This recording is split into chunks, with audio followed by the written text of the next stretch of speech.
I was gonna say you gonna make me laugh, but you gonna make me laugh, sis. You're right. It's not just for the kids, and I think, like I said, that can be interpreted so many different ways.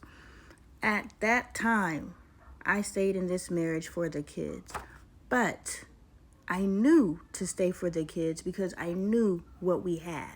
You understand? Me and my husband, he's my soulmate. He is my person in this lifetime. When I was doing my manifestation mumbo jumbo, I'm not going to say it works or not, but I was calling a into my life. I ended up marrying an Andre. It was actually a client in my husband's shop. And when saw me with Andre, he stopped talking to my husband altogether. He would walk through the shop and give everybody dap. And then once he saw me with Dre, that's a funny story. It's a quick story. I was sitting in the corner reading a book because my husband used to work at this shop that just was a vibe. I like being in the shop. So I would go in the shop and sit with him. Now I know why I would go sit with him for hours and just sit in the corner.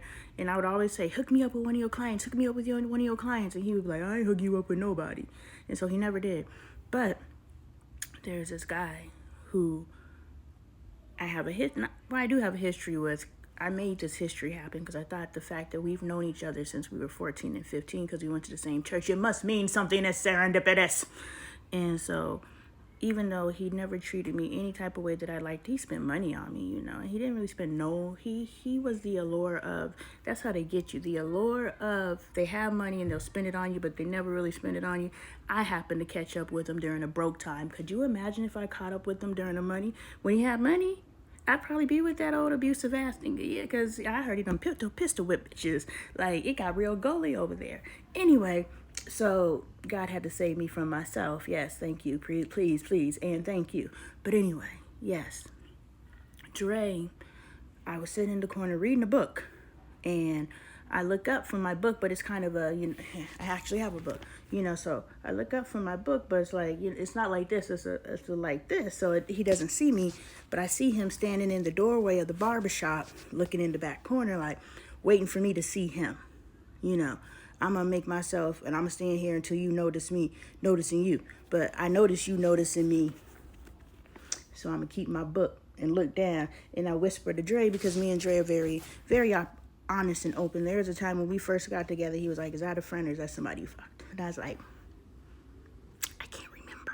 So me and my husband are very, very open and honest. So those of you who are choosing to be in conflict with your spouse simply because they have a past, you shouldn't have chose somebody with a past, and you shouldn't have been a part of somebody else's past if somebody's past is bothersome for you. Why will you make yourself a part of somebody having a past when you don't like people who have a past? Get over yourself, get over it, right? You're your own inhibitor. Anyway, so he's standing there. I was like, I'm not looking up, but I whispered to Dre, I'm on the, see, old boy standing in the doorway. And he's like, yeah. I was like, yeah, that's somebody I used to mess with. And so he stood there for a good long time waiting for me to notice him. I saw him, but I never looked up. I kept my head down in that book. And me and Dre just over there laughing because this nigga playing himself. He think he's being a president. Y'all don't even realize how often you play yourself. In the grand scheme of things, like, we think all these different gestures are cool, but you're really playing yourself. So he stood in that doorway waiting for me to notice him, which I never did. And then he finally, comes in, gets his hair cut. The man is bald, so I don't know why to this day he goes to the barbershop. Ain't got nothing to do with me. So anyway, it's the camaraderie. I understand, yes, but I'm talking about physical, but I understand it's feeling something for him.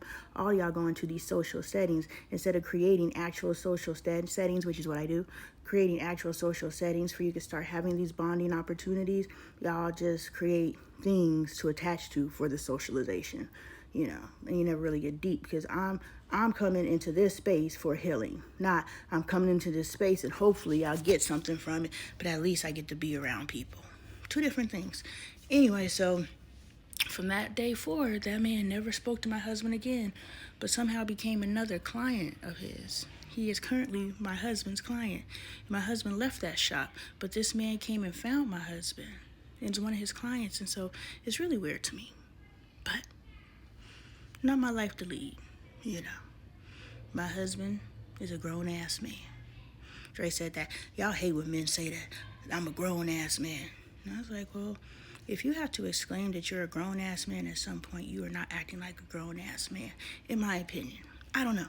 Why do you have to say you're something that you're already displaying that you are? But yes, I love my husband. He is my best friend.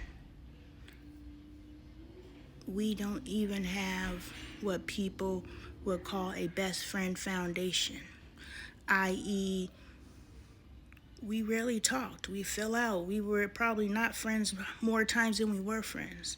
He wasn't someone I picked up my phone every day and said, let me call Dre. That wasn't until the last few months before we hooked up. That space created. And we were sitting there having those relationship conversations. There was never a doubt in my mind that this wasn't it.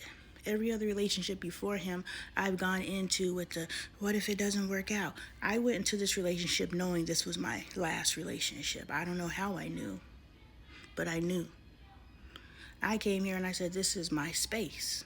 And I made it my space. I wasn't timid. I wasn't tiptoeing. Every other space before, I was timid. I was tiptoeing. Them kids would have ran me off. But I knew this was my space.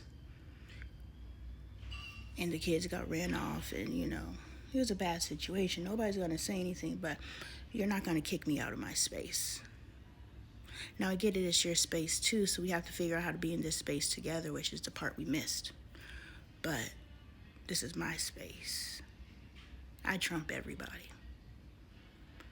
So, got real rocky there, but through it all, what would have had anyone else leave, circumstances have been in our relationship. But we're still here.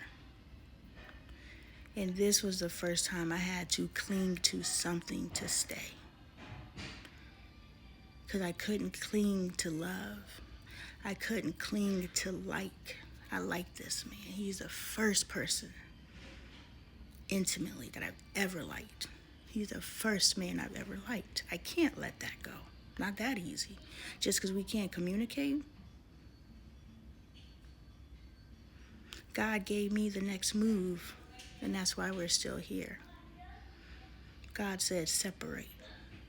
And I said, okay. That's why you got to work on your spirit of discernment. You trying to save your life. You trying to save your marriage. You trying to save your family. Have you developed your spirit of discernment? Because God is giving you all the ways to save yourself. But if you have not done the work to develop your spirit of intuition, you're going to keep reaching outside of you to try to figure out something that if it was divinely brought together, it's only divinity that's going to keep it together.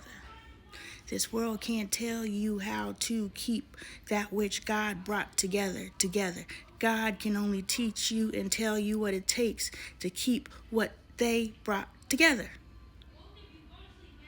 Me and Dre's backgrounds are similar, but the way that we process those similar backgrounds, I don't know how we together, but we are. My husband has allowed me to move in a way in his life that he has not allowed anyone else. But he has his first wife. He allowed to drag him into the pits of hell. And now I have to drag him into the gates of heaven. So he is aligned twice. Purposefully, the children had to be here. Purposefully, there should have been some lessons learned. Purposefully, there was preparation for me. So he knew to align with powerful women. He just chose the wrong powerful woman to align with the first time. For his life. His higher good. Because she tore him down. And I'm building him up. So yeah, it wasn't the kids. But the kids were the glue at that time. Hopefully I have finally said it in a way that makes sense to people.